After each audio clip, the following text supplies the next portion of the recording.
اعوذ باللہ من الشیطان الرجیم بسم اللہ الرحمن الرحیم۔ آج کل آپ نے انجینئر مرزا کے نام جیسا فتنہ تو سنا ہی ہوگا۔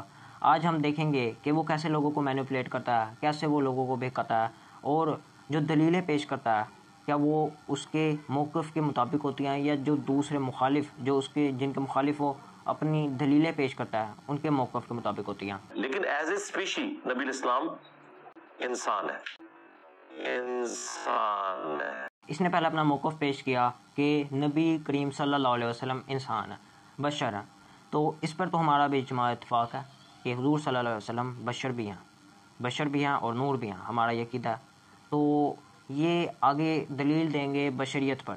یہ دلیل ان کے لیے ہے جو یہ نہیں مانتے کہ حضور صلی اللہ علیہ وسلم بشر نہیں ہیں، لیکن ہم ان کی ویڈیو دیکھتے ہیں اور آپ کو میں بتانا چاہوں گا کہ یہ کس طرح لوگوں کو مینیپولیٹ کرتا ہے۔ مطلب دلیل جو ہے اس نے دینی چاہیے۔ اس کا موقف یہ ہے کہ حضور صلی اللہ علیہ وسلم کی ذات ایز اے اسپیشی نور نہیں ہے، اس کو دلیل اس چیز پر دینی چاہیے، لیکن یہ دلیل دے گا کہ حضور صلی اللہ علیہ وسلم بشر ہیں، جس پر ہماری بحث ہی نہیں ہے۔ بحث اس بات پر ہے حضور نور ہیں یا نہیں ہیں، لیکن یہ کس طرح مینیپولیٹ کرتا ہے یہ آپ کو میں دکھاتا ہوں، آگے آپ ویڈیو دیکھیں ذرا۔ اگر آپ کو دکھ ہوا ہے تو آنسو نکلے ہیں، بخاری مسلم میں ہے۔ غزوہ احد پہ چوٹ لگی، بخاری مسلم میں ہے کہ آپ کے دانت بھی شہید ہوئے اور خون بھی نکلا۔ وہ سارے معاملات جو ایک انسان کے ساتھ اٹیچ تھے ان کے ساتھ تھے۔ جی، جو معاملات انسان کے ساتھ منسلک ہوتے ہیں وہ حضور صلی اللہ علیہ وسلم کے ساتھ تھے، لیکن حضور صلی اللہ علیہ وسلم کا ہر عمل ہم امتیوں کے تمام اعمال سے زیادہ افضل ہے۔ حضور صلی اللہ علیہ وسلم کی ذات بشریت میں اعلیٰ ترین بشر اور نورانیت میں اعلیٰ ترین نور ہے۔ سورہ بنی اسرائیل میں ہے کہ اگر زمین پر فرشتے آباد ہوتے تو ہم فرشتوں میں پیغمبر بھیجتے، چونکہ انسان آباد ہے تو انسانوں میں سے آئے گا۔ جی، زمین میں انسان آباد ہیں تو انسانوں میں سے ہی نبی بھیجے، اور اگر فرشتے ہوتے تو فرشتوں میں سے بھیجتے۔ اللہ تعالیٰ نے اپنے حبیب کو جو حضور صلی اللہ علیہ وسلم نور ہے ان کو بشریت کی شکل میں بھیجا، اور یہ ہمارے لیے بہت فخر کی بات ہے کہ ہمارے درمیان حضور صلی اللہ علیہ وسلم جلوہ گر ہوئے، اور یہ سب سے بڑی ہمارے لیے اعزاز کی بات ہے کہ ہم ان کے امتی ہیں۔ ہم وہ اس نبی کی امت میں سے ہیں جو خاتم النبیین ہیں، امام الانبیاء ہیں، رحمت للعالمین ہیں۔ نو کے اعتبار سے انسان تھے۔ جی، اب انہوں نے اپنا موقف سامنے رکھا ہے۔ پہلے یہ ایک تو مطلب کہ بشریت میں بحث کر کے جس کا کوئی میٹر ہی نہیں، جس پہ کوئی مطلب کہ ہم مانتے ہیں کہ حضور صلی اللہ علیہ وسلم بشر ہیں، لیکن ایک ہی وقت میں حضور بشر بھی ہیں اور نور بھی ہیں، اور آپ نے اب اپنا موقف رکھا ہے۔ تو پیچھے جو انہوں نے باتیں کی تو بھائی دیکھو ذرا ان کا مینیپولیٹ کرنے کا طریقہ ذرا غور سے دیکھو، یہ کس طرح لوگوں کو اپنی طرف مینیپولیٹ کرتا ہے۔ مرتبہ تو پھر آپ کا یہ ہے کہ کوئی فرشتہ بھی نہیں آپ کے مرتبے کو پہنچ سکتا۔ جی ہاں، کوئی فرشتہ حضور صلی اللہ علیہ وسلم کے مقام تک نہیں پہنچ سکتا۔ اللہ تعالیٰ قرآن مجید میں سورہ مریم میں فرماتے ہیں، ہم نے اپنا فرشتہ حضرت مریم رضی اللہ عنہا کے پاس آدمی کی شکل میں بھیجا۔ تو آپ یہ بتائیں کہ اللہ کا فرشتہ، جس کو آپ نے کہا کہ اللہ تعالیٰ کا کوئی فرشتہ حضور کے مقام تک نہیں پہنچ سکتا، تو اللہ کا فرشتہ نور ہو کر انسانی شکل میں آ سکتا ہے، تو حضور صلی اللہ علیہ وسلم کا تو مقام و مرتبہ کتنا اعلیٰ ہے، وہ نور ہو کر بشر کی شکل میں نہیں آ سکتے۔ اور ہمارا موقف یہ ہے کہ حضور صلی اللہ علیہ وسلم ایک وقت میں نور بھی ہیں اور بشر بھی ہیں۔ یہ بات ہم آپ کو آپ کی دلیل سے پیش کریں گے۔ اور یہ میں سمجھتا ہوں اگر آپ اسپیشی کے اعتبار سے رسول اللہ کو نور ثابت کرتے ہیں تو پھر اس کا مطلب یہ ہے کہ فرشتے بھی نور سے ہیں، نبی اسلام بھی نور سے ہیں، اور آپ انسانیت کی تذلیل اس حوالے سے کرنا چاہتے ہیں کہ اللہ تعالیٰ نے اشرف المخلوقات انسان کو بنایا ہے، اللہ تعالیٰ نے اپنے پیغمبر کو اسی اسپیشی میں مبعوث کیا ہے جو اللہ کے نزدیک اشرف المخلوقات تھی۔ جی، انسان اشرف المخلوقات ہیں، اور اس کو شرف اس لیے یہ ملا کیونکہ حضور صلی اللہ علیہ وسلم بشریت کی شکل میں تشریف لائے۔ اگر ہمیں اشرف المخلوقات کا لقب ملا ہے تو یہ بھی ہمارے نبی کی وجہ سے ہے۔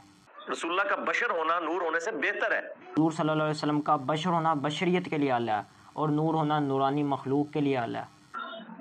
کیونکہ اللہ کی کریشن کا کلائمیکس انسان ہے۔ اللہ کا خلیفہ فرشتہ نہیں ہے، انسان ہے، اور اللہ کے خلیفوں میں سب سے بڑا خلیفہ رسول اللہ کی مبارک ذات ہے صلی اللہ علیہ وآلہ وسلم۔ تو آپ نور ہدایت ہیں۔ قرآن میں جو سورۃ المائدہ کی آیت نمبر 15 ہے، قد جاءکم من اللہ نور وکتاب مبین، بے شک اللہ کی طرف سے تمہارے پاس ایک نور اور ایک روشن کتاب آ گئی۔ اس کی تفسیر میں جو اہل سنت کے پہلے مفسر ہیں بڑے لیول پہ، جنہوں نے تفسیر ابن جریر جسے تفسیر تبری کہتے ہیں 310 ہجری میں فوت ہوئے، 310 ہجری میں، حافظ ابن کثیر سے بھی 400 سال پہلے، اور حافظ ابن کثیر نے اپنی تفسیر میں زیادہ تر انہی سے نقل کیا ہے۔ انہوں نے اس آیت کے تحت لکھا ہے کہ یہاں نور سے مراد رسول اللہ کی ذات ہے۔ قرآن مجید میں بھی حضور صلی اللہ علیہ وسلم کی ذات کو نور کہا گیا۔ ہم مانتے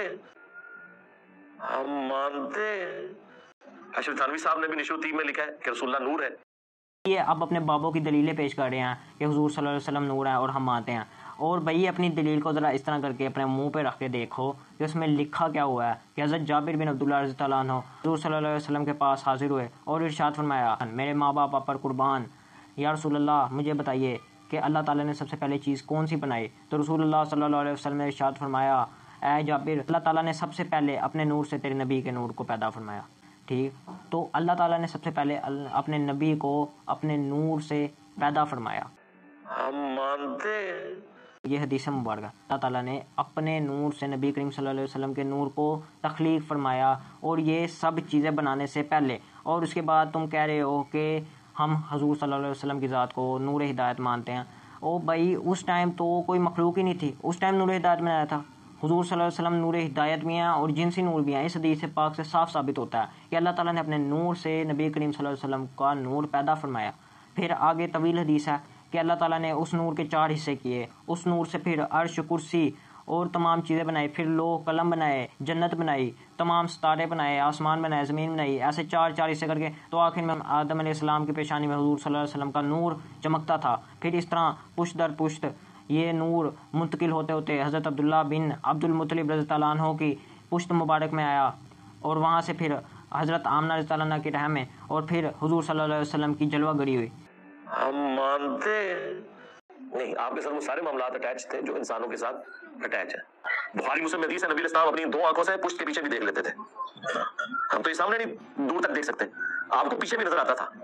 نہیں، آپ کے ساتھ وہ سارے معاملات اٹیچ تھے جو انسانوں کے ساتھ اٹیچ ہے. یہ دیکھیں یہ کیسا انسان ہے کہ پہلے کہہ رہا ہے کہ آپ کے ساتھ وہ سارے معاملات اٹیچ تھے جو ایک انسان کے ساتھ ہے، پھر اس کے بعد حضور صلی اللہ علیہ وسلم کی حدیث مبارکہ سنا رہا ہے کہ حضور صلی اللہ علیہ وسلم آنکھوں سے پیچھے تک بھی دیکھ لیتے تھے. اور یہ حدیث پاک بیان کرنے کے بعد بھی تم یہ نہیں مانو گے کہ حضور کے پاس علم غیب تھا. مطلب یہ خود دلیل پیش کرنی ہے اور دلیل ہمارے حق میں ہوگی، لیکن وہ اپنی طرف سے کر کے پیش کر دینی ہے. اور اس بندے کا مینیپولیٹ کرنے کا انداز چیک کرو کہ پہلے بشریت پر اس نے مسئلہ چھیڑا جس کا کوئی مسئلہ نہیں، پھر اس کے بعد نورانیت پہ جو دلیل پیش کی وہ بھی ہمارے موقف کی تھی، اور اب یہ لوگوں کو مینیپولیٹ کر رہا ہے کہ حضور صلی اللہ علیہ وسلم کے پاس حضور صلی اللہ علیہ وسلم کے ساتھ وہ سارے معاملات اٹیچ تھے جو انسان کے ساتھ ہیں. اس کے بعد یہ بتا رہا ہے کہ ایسا انسان کوئی کر ہی نہیں سکتا.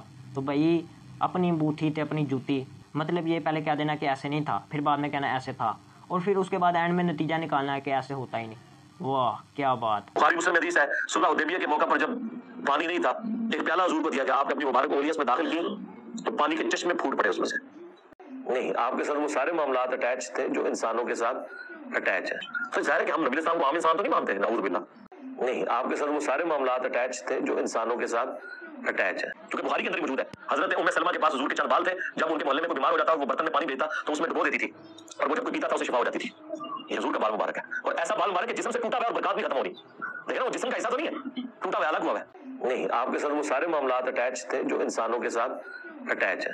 تو آپ اس کے مینیپولیٹ کرنے کا انداز دیکھیں. پہلے یہ کہہ رہا ہے کہ حضور نور نہیں ہے، اپنا موقف سامنے رکھا، پھر اس کے بعد حضور کے بشروں نے پہ دلیلیں دی جو ان کے لیے ہے جو بشر نہیں مانتے. پھر اس کے بعد اس نے بات کی کہ حضور صلی اللہ علیہ وسلم نور نہیں ہے، اور جو اس نے بعد میں دلیلیں پیش کی وہ بھی اس کی بات کے مخالف ثابت ہوئی، اور اس کے بعد حضور صلی اللہ علیہ وسلم کے واقعات سنانے لگ گیا. تو بھائی اس کے مینیپولیٹ کرنے کا انداز تو دیکھو. اور بعد میں لوگ آگے کہتے ہیں بھائی مرزا دلیلیں بڑی دیتا ہے، اور اس کی دلیلیں تو دیکھو اس کے موقف سے ملتی نہیں ہے، اس کی باتوں سے ملتی نہیں ہے، دلیلیں کچھ اور باتیں کچھ اور جو منافقوں اور کافروں کے لیے آیتیں نازل ہوتی ہیں وہ اولیاء کرام پر فٹ کرنے کی کوشش کرتا ہے. پہلے دیکھو تو صحیح، سم بکم عمی فہم لا یرجعون ہیں، پہلے خود قرآن سے آیت پیش کر دی قد جاءکم من اللہ نور و کتاب مبین، اور اس کے بعد حدیث پیش کر دی کہ حضور صلی اللہ علیہ وسلم کے پاس حضرت جابر رضی اللہ عنہ آئے اور انہوں نے پوچھا کہ کون سی چیز سب سے پہلے اللہ نے بنائی. انہوں نے ارشاد فرمایا کہ اللہ نے اپنے نور سے تیرے نبی کے نور کو پیدا فرمایا، اور اس کے بعد بات کر رہا ہے کہ حضور نور نہیں ہے. خود پہلے دلیلیں پیش کر رہا ہے اپنے وہ موقف کے خلاف، اور اس کے بعد کہہ رہا ہے جی ساڈا موقف صحیح ہے کہ حضور نور نہیں ہے. اور پہلے اس کی دلیلیں جو دے رہا ہے جس پہ تم بڑا پھدکتے ہو اس کو دیکھو تو صحیح غور سے، اور اولیاء کرام پہ تم باتیں کرتے ہو، اور ان کے بارے میں جو تم کافروں کے لیے جو آیتیں نازل ہوتی ہیں وہ پڑھتے ہو، اور وہ آیتیں تو تم پر فٹ ہو رہی ہیں. سمم بکم عمی فہم لا یرجعون، سنتے نے لیکن سن نہیں سکتے، سنتے ہیں اس کی لیکن سنتے نہیں ہیں، مانتے نہیں ہیں. سنتے ہیں حضور نور ہے، مانتے نہیں ہیں. بولتے ہیں حضور نور ہے، مانتے نہیں ہیں. دیکھتے ہیں دلیلیں، مانتے نہیں ہیں. سمم بکم عمی فہم لا یرجعون. ہمارا موقف یہ ہے، اہل سنت والجماعت کا عقیدہ یہ ہے، حضور نور بھی ہیں اور بشر بھی ہیں، بشر ہیں تو بشریت میں اعلیٰ، اور نور ہیں تو نورانی مخلوق میں اعلیٰ۔ اور اعلیٰ حضرت نے بھی کیا شعر پڑھا، تیری نسل پاک میں ہے بچہ بچہ نور کا، تو ہے نے نور تیرا سب گھرانہ نور کا، ہن گلاں کرو تسی تانوں جلا کے رکھتا ہے اعلیٰ حضرت نے۔ ہمارے موقف والی دلیلیں خود پیش کر کے تو ہمیں جھوٹا قرار دینے کی کوشش کرتے ہو۔ لانتی ہو، پہلے اپنی دلیلیں تو دیکھو۔ بہت لوگ کا تیری منجی تھلے ڈانگ پھیری ہے، لیکن اے سیدہ دے منڈے نے تیری منجی تھلے ڈانگ نہیں پھیرنی، تیری پوری منجی چک کے سٹ دینی ہے۔ آؤ، اللہ تعالیٰ ہمیں اس طرح کے فتنوں سے دور رہنے کی توفیق عطا فرمائے، اللہ تعالیٰ ہمیں اپنے عقائد صحیح رکھنے کی توفیق عطا فرمائے، اللہ ہمیں اپنی اور اپنے نبی کی محبت عطا فرمائے، اور حق اور سچ کو دیکھ کر اس پر چلنے کی توفیق عطا فرمائے۔ آمین بجائے خاتم النبیین صلی اللہ علیہ وسلم۔